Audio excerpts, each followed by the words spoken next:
지가방 안엔 굳은 다짐이 the backpacker 우리는 backpackers yeah we the backpacker 내가 묻은 신발이 바래져도 backpacker 우리는 backpackers 출발은 언제나 겁없이 시작부터 맨발 내 눈에 싹 다 basic 보다와의 step pipe 뚫어펴진 내 black tie 프로젝트만 necktie 기본이 안 돼 있는 stupid I'm ready to fire right bad vision is game판이 변한 후는 없이 bad vision on my mind you made a match 싹 다니네 땜반 나 check 가방 안에 매체로 누비나 blog 안에 boss right backpacker 지가방 안엔 굳은 다짐이 the backpacker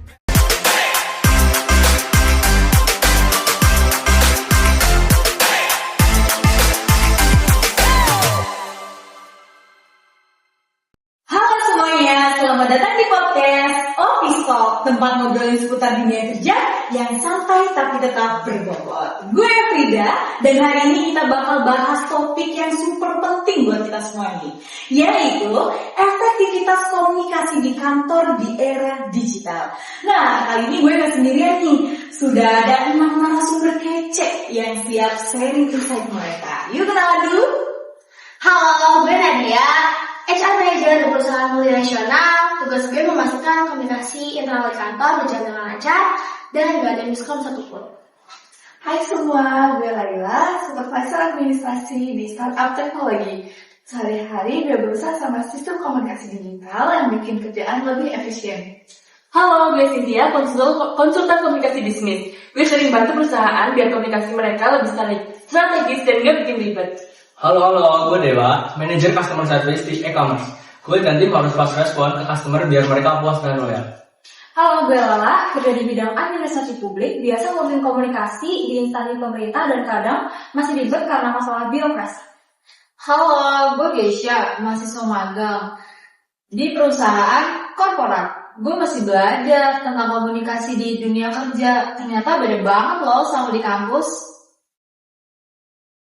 Nah, pertama-tama kita bakal bahas dulu nih, gimana sih caranya komunikasi di kantor dengan kondisi sekarang yang udah semuanya serba digital. Di perusahaan gue, komunikasi itu ada yang formal lewat email dan meeting, tapi ada juga yang santai via chat internal.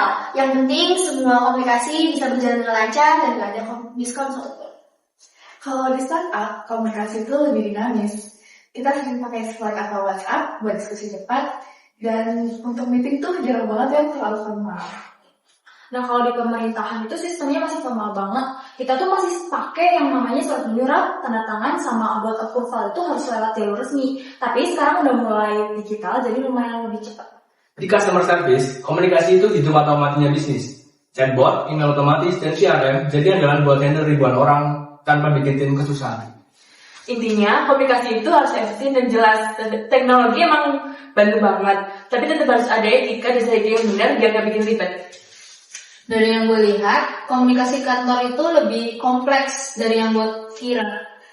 Bukan hanya sekedar ngobrol atau kirim email, ternyata ada beberapa proses untuk biar kerjaan itu gak berantakan. Oke, selanjutnya kita bakal bahas nih komunikasi yang gak efektif. Jadi kalau misal di kantor ada komunikasi yang gak efektif, kira-kira apa aja sih dampaknya? Miskom tuh bahaya banget, bisa bikin kerjaan jadi lebih lambat, tim gak sinkron, atau bahkan bisa membuat perpecahan.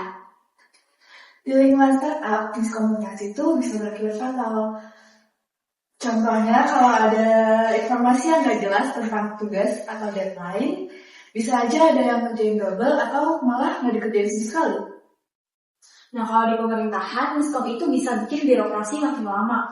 Misalnya, kalau surat penting gak dikirim lebih tepat waktu, pelayanan ke masyarakat udah jelas bakal terhambat. Nah, gue pernah ngalamin kasus customer ngeluh karena info yang mereka dapat dari tim sales itu nggak sama. Jadi, komunikasi internal tuh harus solid biar nggak bikin customer bingung. Perusahaan yang komunikasinya buruk sering banget kehilangan klien atau proyek gede karena nggak ada kejelasan dalam kerjasama. Dari pengalaman magang, gue ngerasain sendiri komunikasi yang baik itu bikin kerjaan lebih mudah dan teamwork bakal lebih solid. Oke, selanjutnya kita ke bidang supervisor dan pegawai negeri nih. Gimana sih perbedaan komunikasi di pemerintahan dan startup? Di startup, komunikasi itu lebih cepat dan langsung. Misalnya kalau ada keputusan yang harus diambil, kita bisa langsung bahas di grup chat dan eksekusi dalam hitungan jam. Kalau di pemerintahan semuanya harus lewat prosedur resmi. Gak bisa asal set atasan buat minta keputusan, semuanya harus pakai surat resmi. Komunikasi bukan cuma antar pegawai, tapi kita juga komunikasi dengan masyarakat. Kalau ada miskomunikasi dikit aja dalam kebijakan, dampaknya itu bisa gede banget. Di startup sendiri juga ada tantangannya kadang, karena semua serba cepat, jadi nggak terdokumentasi dengan baik. Kalau ada miskom, nggak ada catatan resmi yang jelas buat dijadikan referensi. Sebaliknya, kalau di pemerintahan, tantangannya itu birokrasi yang bikin komunikasi jadi lebih lama. Oke, ngomong-ngomong nih, kita lihat ada permasalahan yang cukup relevan mengenai komunikasi di Indonesia, misalnya pada layanan publik. Nah, menurut kalian ada nggak sih contoh kasus yang menarik yang dapat kita bahas? Salah satu contoh yang sempat viral adalah kesalahan komunikasi dalam penyaluran bansos. Di sana ada masyarakat yang masih kurang paham prosedur karena informasi yang diberikan kurang jelas. Iya, bahkan di sektor swasta pun masih banyak kasus miskomunikasi yang akhirnya berdampak pada kepuasan pelanggan. Misalnya, ketika pelanggan mendapatkan informasi promo yang berbeda dari customer service. Ini kembali ke pentingnya komunikasi di kantor. Yang penting terstruktur, jelas, dan transparan. Gak hanya di kantor, tapi juga dalam sistem pelayanan publik dan bisnis. Nah, selanjutnya kita bakal ngomongin tentang tantangan nih. Apa saja sih tantangan komunikasi di kantor dan gimana caranya solusinya untuk mengatasi tantangan tersebut? Overload informasi. Kalau terlalu banyak komunikasi, bisa bikin tim bingung. Solusinya, pakai tools kayak Trello atau Notion untuk manajemen kerja. Teks bisa disalahartikan, apalagi kalau tanpa konteks. Solusinya pakai emoji, atau kita bisa konfirmasi ulang biar gak ada salah paham. Di perusahaan besar, perbedaan itu bisa bikin miskom, jadi harus menggunakan bahasa universal dan gak ambigu. Oke, selanjutnya nih, setiap hal itu kan pasti ada aja ya kesalahannya. Terus menurut kalian, apa aja sih kesalahan komunikasi di kantor yang harus dihindari? Jangan berasumsi tanpa konfirmasi, itu penyebab terbesar miskomunikasi. Jangan cuma pakai satu media komunikasi. Kadang chat cepat itu bagus untuk update singkat, tapi kalau ada keputusan besar atau detail teknis, lebih baik memakai email atau meeting biar nggak terjadi salah paham. Jangan telat respon, terutama komunikasi kepada customer. Jangan terlalu formal kalau misalnya nggak perlu, tapi juga jangan asal-asalan kalau konteksnya resmi. Nah, kalau konteksnya resmi itu jangan sampai abaikan yang namanya aturan tentang naskah dinas, karena itu penting dalam komunikasi formal khususnya buat surat menyurat. Sangat ragu buat bertanya daripada kerjaannya nanti salah. Oke, selanjutnya kita bakal masuk ke bagian solusi nih. Dari kalian apa aja sih tips untuk meningkatkan komunikasi di kantor? Pertama, gunain bahasa yang jelas dan gak bertele-tele. Jangan terlalu formal kalau nggak diperluin, dan jangan terlalu santai kalau dalam komunikasi profesional. Kedua, pilih media komunikasi yang tepat. Jangan semuanya dikirim lewat chat. Kalau perlu diskusi panjang, baik lewat meeting atau email yang lebih terstruktur. Ketiga, latih keterampilan mendengarkan. Karena komunikasi itu bukan hanya soal berbicara, tapi juga harus memahami apa perkataan orang lain. Keempat, kalau kerja hybrid atau remote, selalu klarifikasi dan ringkas kembali poin-poin penting setelah meeting virtual supaya menghindari yang namanya miskomunikasi atau salah paham. Kelima, pahami budaya komunikasi di tempat kerja. Kadang ada perusahaan yang komunikasinya itu harus formal dan ada juga yang bisa santai. Wah, sangat berbobot sekali perbincangan kita kali ini. Nah, sebelum kita mengakhiri podcast ini, bisa nggak dari kalian narasumber ini kasih closing statement yang singkat untuk kita?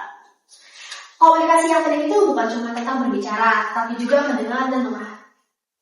Jangan takut untuk bertanya jika ada yang kurang jelas.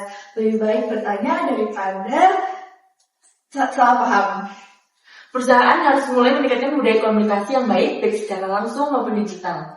Nah, buat pemerintah dan perusahaan harus transparan dalam menyampaikan informasi buat publik ataupun buat pelanggan. Penggunaan teknologi harus mendukung komunikasi yang lebih baik, bukan malah menambah. Sebagai karyawan atau mahasiswa magang, kita harus tetap belajar tentang budaya komunikasi di tempat kerja. Wah, seru banget obrolan kita hari ini dan sangat amat informatif untuk kita semua. Kesimpulannya, komunikasi kantor di era digital harus cepat, jelas, dan tetap sesuai dengan etikanya. Terima kasih buat para narasumber, dan terima kasih buat kalian yang udah dengerin. Insight kita sangat bermanfaat, bukan? Sampai jumpa lagi di episode Office Talk berikutnya. Sampai jumpa!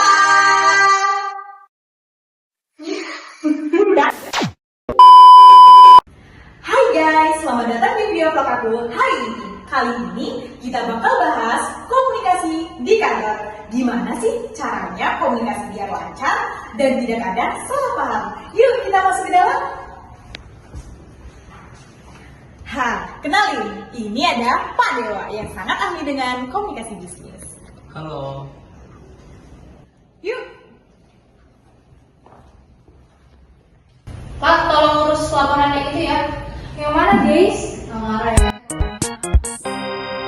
Kayla kalau urus laporan keuangan bulan ini ya, formatnya sama seperti kemarin. Kalau ada yang kurang jelas, tanya aku aja.